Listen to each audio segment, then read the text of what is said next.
Hello everybody, this is Toys R Us, and for this special figure showcase and review we're going to be looking at the 2012 Fall of Cybertron toy line Roadbuster figure. So what we're going to do this video, go and have a detailed look at him in both of his modes, help you decide how you want to display him. We'll have a look at the accessories that come with him, and I'll point out things that you need to be aware of if you have to purchase him one for yourself. We can then have a look at other figures that have shared the same mould. We can see how he combines to form part of Ruination. We'll do a quick comparison as well with him and his original Generation 1 self. And as I'm lucky enough to have one still in the packaging, we can have a look at the lovely artwork that's on the back of that as well. Right, so as I start to move everything back to normal, I'd like to remind anybody who's not subscribed to this channel, if you'd like to hit that subscribe button for me now, please, because it really will help me out.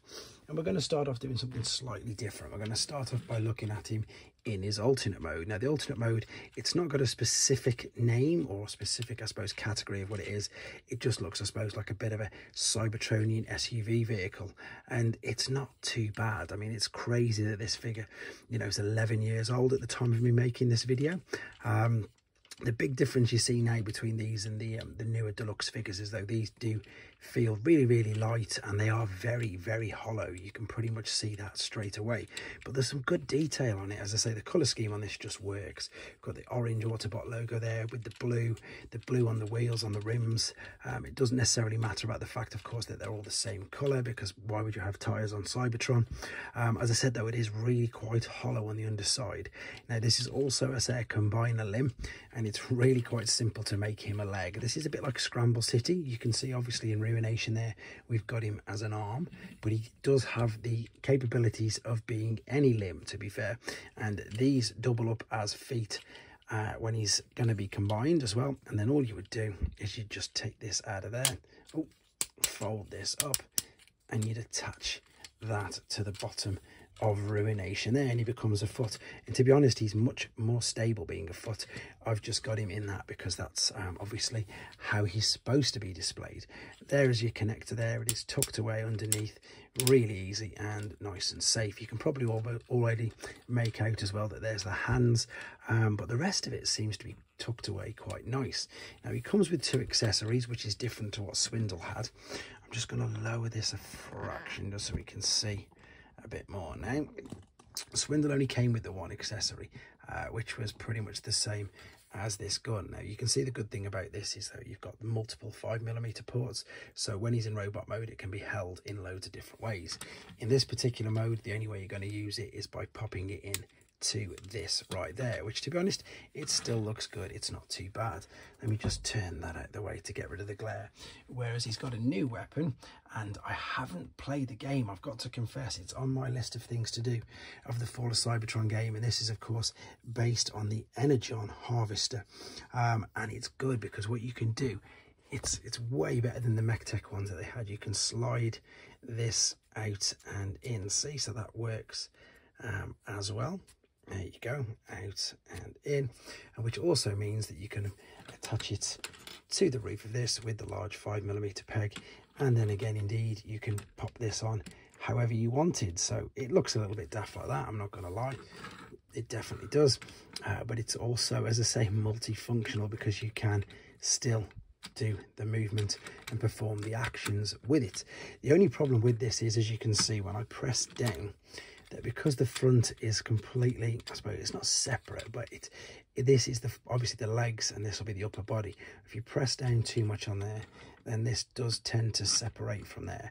Otherwise, it's not a bad alternate mode at all. Right, before we have a quick look at him in his robot mode, let's have a look at the packaging. So this is how he would have come packaged, like so, old school with the bubbles, still tie wrapped in though. You can see there, Roadbuster, Fall of Cybertron, and it says build a giant robot. I think the artwork for him is brilliant. Really is good. Funnily enough, these weren't released in the UK. I had to get these imported. This was back before we had toy stores like Smith's and stuff. Right, if anybody wants to read that, I'm going to get rid of the glare, say pause, and you can read that when you want to. Same with the tech specs, you can have a look there, and you can see what I mean there. It's saying that he should, in fact, be his arm. I think I've put it on the wrong side, funnily enough, looking at that. But yeah, there you go. That is him as part of Ruination in the game. Right, what we're going to do now then, we're going to come back quickly and he's going to be in his robot mode for some more comparisons. Okay, we're back, and as you can see, he's in his robot mode. Quick apologies for no transformation process on this video. The main reason that is to keep the length of the video down. However, I will be uploading it in a separate video if you want to see that for yourselves as well. I also want to clarify about the arm situation. It's because it really is quite confusing. So on the back of the box, you can see there he is saying that he should be his right arm, and then obviously I've got him as a left arm there, and that is because the instructions say the left arm. So it really is quite confusing, but the beauty of it is, again, it's like a Scramble City bot and you can put him anywhere. Now, the robot mode from the front looks spectacular. Again, this colour scheme really works. These grey, gunmetal grey for the feet and the different tones of the grey and the silver all up and down the side just really work. The reason why I'm saying from the front is because from the back, he is just a complete hollow endoskeleton, as good as, to be honest, as you can see. And this is what I mean about him being and feeling really sort of light, and indeed, you know, really sort of quite flimsy compared to today's standards of figures. I mean, there's holes in the back of the forearms and the fists don't even fold into the back of it, and the back of the legs have got huge holes. I'm going to show you these in slightly more detail in a second, but you can see what I mean now. There's literally nothing to him from the front. He looks great, he really does. Again, the Autobot logo stands out. These were in fact tucked underneath in the alternate mode, so it's nice that these come around, and it just makes for nice deco. The head sculpt is brilliant. I believe it's a bit of a homage to his Generation 1 self, so let's have a quick look at that now. I suppose it is, yeah, it's very slightly. There is, of course, another Roadbuster figure, which was, in fact, let's do a comparison now. Yeah, again, this is where people forget or don't realise just how big some Generation 1 figures actually were. He is huge. Now, there is another Roadbuster figure from the Thrilling 30 line, which only came out a couple of years after this, but it's nothing like this. It's based on the Generation 1, so that's why I'm not going to put him next to you there. I'm just going to concentrate on this particular style of toy. So let's move the original one out of the way. What I will do, though, quickly, is I'm going to bring in Swindle, which was the original owner of the mould. There was a G2 Swindle as well. I haven't got that one, but then there was a exclusive Collectors Club Physitron use of the mould as well. And there you go. So that is the three that I've got that all share this mould. And again, I like this mould. It looks great from how we're looking at it. But to be honest, the main reason why I brought these was just because they combine. I just think any combiner is brilliant, and this is why I want to quickly just talk about this, because obviously I've got him as an arm. I've mentioned he could be any limb, and obviously it's easy with the feet because they're both flat when this is joined together. But with regards to hands, if you're wondering obviously how can he be a left or a right arm, that's what these are, tucked behind here. So he's got both hands tucked in the back of the legs. We've got a left and a right hand. And of course, if you just want to quickly see, I suppose I'll show you this. You would spin this around at the waist, which would give you an idea of what that looks like there. And then all you do is you lift this up, and then that's the connector there again. You can see out it'll come, and then you would connect it to the side however you wanted to. But again, I'm going to keep him in robot mode, so spin this around and then just clip this in. The one thing to be aware of, funny enough, is exactly what I'm about to do. That's why I've showed it you. See these tabs here underneath? These are going to slot in there. Now, these have a tendency to break. I've seen so many Swindles with them broke. Not many Roadbusters, but that's because you don't see, well, in the UK, and you don't see many of these Roadbusters about. So, articulation wise, the head turns around to the side. It doesn't really go up and down. It does look like it moves down there, but that is mainly for transformation, because obviously it tucks away. Shoulders, as you can see, is ball and socket. Waist, you have a swivel. Hips, you can see a ball and socket. Knees are just tilting backwards and forwards, and there's clearly no ankle tilt or rock, but there's just feet rocking forward, but that is just for transformation purposes. Again, super basic, but looks good. All right, here's he with his standard gun.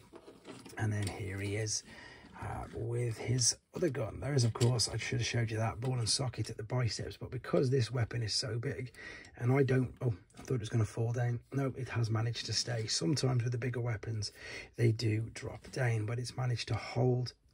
It's just pulled it down at the shoulder instead. All right, let's bring out a couple of other figures from the same toy line.